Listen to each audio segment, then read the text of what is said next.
Oh no, these were some songs that I wrote for. My coach asked me for some requests. I'm the designated DJ, so and I'm gonna see him after this, so I just got it on there. No, I come into this, I freestyle this. I don't need notes. I'm, this is the easy part. Lamar is obviously a dynamic player. Just I looked it up. I haven't seen it when you played him. When have you played him? I played him last year. Okay. I played him last year.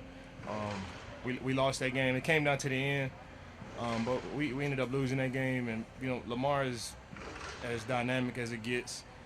Early on in his career, they tried to say he was just a runner, and he's did nothing but prove that he's a total package. He can throw the ball, he can run the ball, he can do whatever it takes to win games, to put his teammates in great situations to win, and that's why he should be the highest paid player in the NFL, and that's why he should have the biggest contract out of all the quarterbacks, which will make him, the highest paid quarterback in the NFL, and he's done everything that he could possibly do to put himself in a great situation for that. And I know that he's past it and he's not going to talk about it, but even though we got a competition and even though I want to win, I also have respect for the game and I know what's right, and it's only right for the guys to get it done over there. I'm sure he wouldn't talk about it, and I'm sure he wouldn't go there, Yeah. but I can, and It sounds like you respect the fact that he's betting on himself for a deal that he thinks. yeah, and it's a trust me, it's a tough situation to be in to not have to not have anything promised, and you go out there and you're one of the fastest, most dynamic players in the world, and everybody's gunning for you, and hats off to him. He's handled it with respect. He's really put it off to the side to not make it a distraction with his teammates. He's done everything the right way. He's not holding out and letting it bleed all into the media. He's handled it so respectfully, and that's what you want out of our young quarterbacks, out of our young players, and that's what you want out of the next generation that's coming up. So hats off to Lamar. Now, Brian, we've seen obviously mobile quarterbacks in the past, and including one that you call a teammate now. What makes Lamar, from your experience, unique? Nobody's like Lamar, man. He's quick. He's twitchy. Any little space that he can get, he can take it the distance. He's a blend of all different players, and he can throw the ball.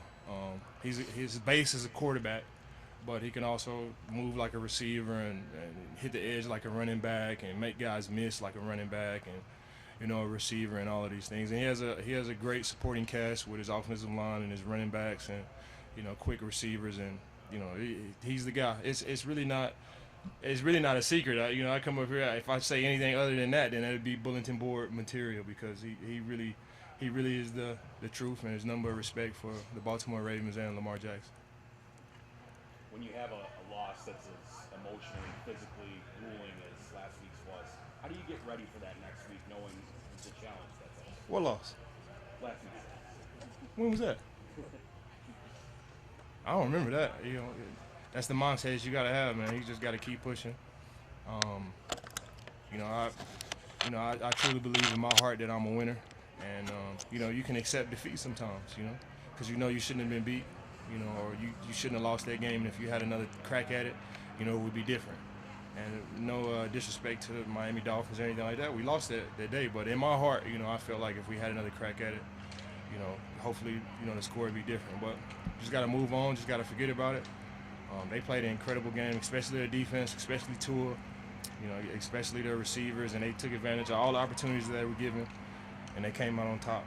And with losses like that, you just gotta move. It's not the first game that I lost in the NFL. It's not my first game that I lost in life, and it's definitely probably not gonna be my last one. Even though we want to limit them, this season, but it's all good. And like I said after the game, it's good medicine. You take it on the chin and you keep pushing, and that feeling that you have after the game, after a certain amount of those, you don't want to feel that no more. And you're gonna do whatever it takes to win and do whatever it takes to come out on the right side of those.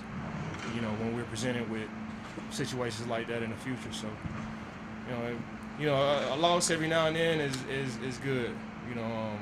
Last year with the Los Angeles Rams, we lost the last game of the season. It probably would have took us, if we'd have won that game, we would have been the number one seed an easy path straight into the Super Bowl, but we ended up losing that game, and it gave us a chip on our shoulder.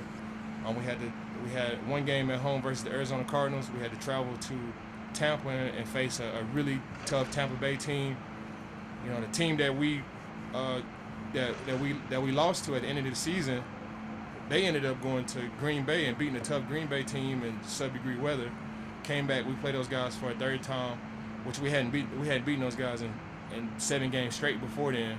And we're able to grind out and win and go to the Super Bowl and win the Super Bowl. So, you know, losses are, you know, sometimes they're a reality check. You know, sometimes you just need to, you know, bleed a little bit. Sometimes you need to take one in the mouth to know, like, hey, if I don't do everything right, if I don't do everything I could possibly do to win this game, even though that we did, you know, you could still lose. You know, and even if you do everything right, you could still lose games. That's just what makes our league great. So, you know, everybody's handling it well.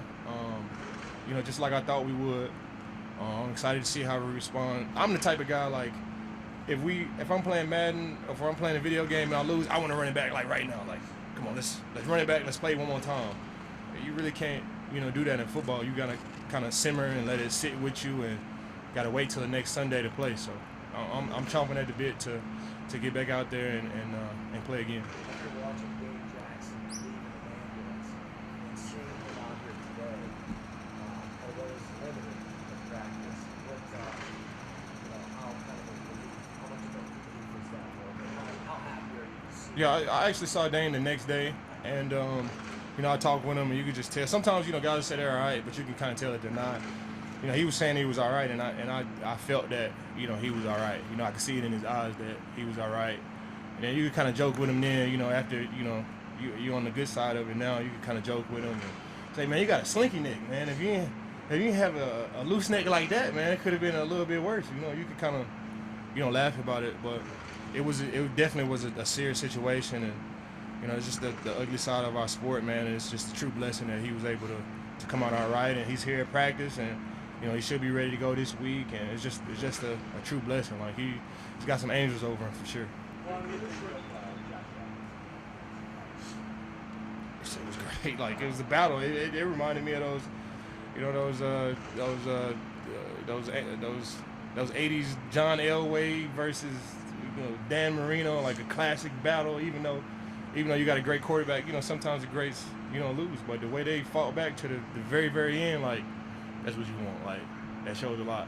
You know, if you got kids and stuff, and, you know, even though your son got beat up, but he showed a lot of grit, and he still, you know, you can, like, okay, he's gonna be something one day. He's tough. Even though it's no silver lining in losses, but, you know, man, that was a classic battle between, you know, two good quarterbacks, and I'm sure we'll have a lot more of those, man. And I love our guy, man, and he just shows you why he, you know, should get, you know, all the accolades that he should get, man. He shows you why he is who he is. Even though everybody was banged up, and I'm not gonna sit here and make any excuses, but it was just dope to, you know, see my brothers go out there and fight to the very end, and heat and all that stuff. That's what football is about, man. Even though it was a gruesome day, like, it was, for me, you know, being 12 years in, it's like, bro, that was fun. Like, these are the games that, you know, you're gonna remember. Even though we lost, man, like, it was still fun for me. You know, I'm not about to sit here and, you know, go in the dumps and do this and do that. Like, I'm gonna move forward, but looking back on it, like, man, it was a fun day, man. Playing in front of that crowd, even though it was Miami fans there, man, it was a fun day. We came up short. Our guys battled, like, and I'm happy to call these guys my teammates and my brothers.